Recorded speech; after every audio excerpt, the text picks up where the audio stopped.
ត្រឹមឡាំលាវបាទក៏ដូចជាបាច់ចង្វាក់ញាក់បន្តទៀតបាទឆា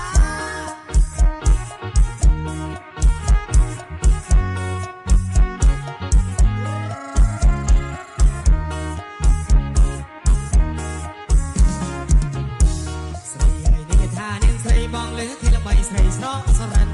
ស្រីអើយនេះគេថានាងស្រីបងលើគេល្បីស្រីស្រកអសអស្គុកដូចជាគូនចិត្តសរិនមកសំដៅតាមស្រីអើយនេះមកសំដៅតាមចង់យាយចង់ខ្វាប់សុំនាងយ៉ស្រីអើយនេះមកសំដៅតាមចង់យាយចង់ខ្វាប់សុំនាងយ៉ឲ្យនាងឃើញធ្វើជាផាន់ផងនេះម្ដងមកจะកើតជាគនីបញ្ញាមកស្នូជើងដូចតម្រៃ